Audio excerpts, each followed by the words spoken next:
ગુજરાતમાં બનતી એક પછી એક દુર્ઘટના પછી સતત સત્તા પક્ષ સામે થતા સવાલો, સત્તા પક્ષના એ જ રૂટીન જવાબો. એટલે મોરબી દુર્ઘટના પછી અમે જ્યારે ત્યાં ગ્રાઉન્ડ પર હતા ત્યારે અમારી ટીમે મંત્રીથી લઈને ત્યાંના કોર્પોરેટર સુધી બધાને સવાલો પૂછ્યા હતા.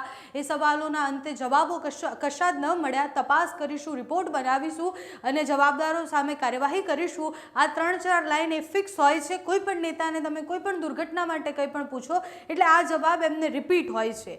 કોપી પેસ્ટ દરેક દુર્ઘટના પછી આ જ થતું હોય છે.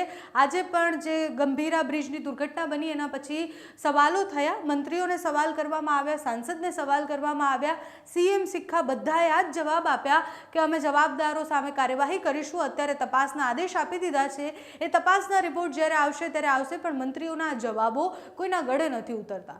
કારણ કે આ રિપીટ અને પેટર્ન જવાબો સાંભળીને હવે સરકારને શરમ આવવી જોઈએ થોડીક, કારણ કે સામે નાગરિકોને ખબર પડી ગઈ છે કે આગળ કશું જ નથી થતું. આની પાછળ જવાબદાર કોણ એને શોધવા માટેના બહુ જ સમય આપણી પાસે હશે. બીજી દુર્ઘટના નહીં આવે ત્યાં સુધીમાં આપણે આ દુર્ઘટના ભૂલી પણ જશું. પણ સવાલ એ થાય છે કે જેના મૃત્યુ થયા છે એનું શું?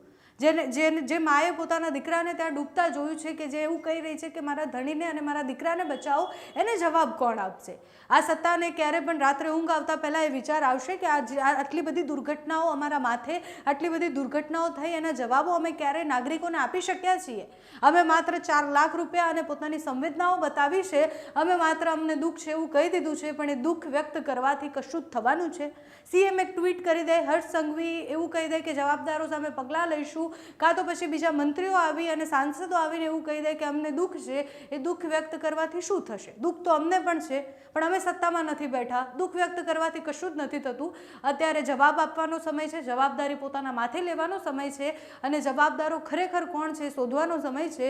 સત્તા પક્ષે કરી શકે તો ખૂબ સારું છે. બાકી આપણે આવી દુર્ઘટનાઓ અને આવી દુર્ઘટનાઓના રિપોર્ટિંગ માટે અને આવા સમાચારો સાંભળવા માટે તૈયાર રહેવું પડશે.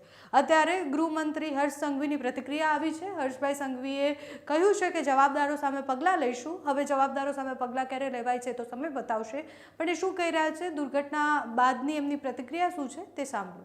વડોદરા ગ્રામ્ય અને આણંદ જિલ્લાને જોડતો બ્રિજ, મહીસાગર નદી પર આવેલા ગંભીરા બ્રિજ પર આજે સવારે 7 વાગે જે વહેલી સવારે બ્રિજની જે દુર્ઘટના બની છે, જેમાં હાલ સુધી 9 લોકો, ખાસ કરીને 9 લોકોના મૃતદેહ મળ્યા છે અને 6 લોકોને રેસ્ક્યુ કરવામાં આવ્યા છે. આદરણીય મુખ્યમંત્રી શ્રી વહેલી સવારે જ એક હાઈ કમિટીને અહીંયાથી તાત્કાલિક સ્થળ પર મોકલી છે અને તાત્કાલિક આ તપાસનો રિપોર્ટ મંગાવ્યો છે અને મુખ્યમંત્રીશ્રીએ ગંભીરતાપૂર્વક તાત્કાલિક વિભાગની, જે આરએનબી વિભાગની અને બીજી જે ટીમ છે એને ત્યાં રવાના જે કરી છે અને સાથે કડક પગલાં ભરવાની સૂચના આપી છે.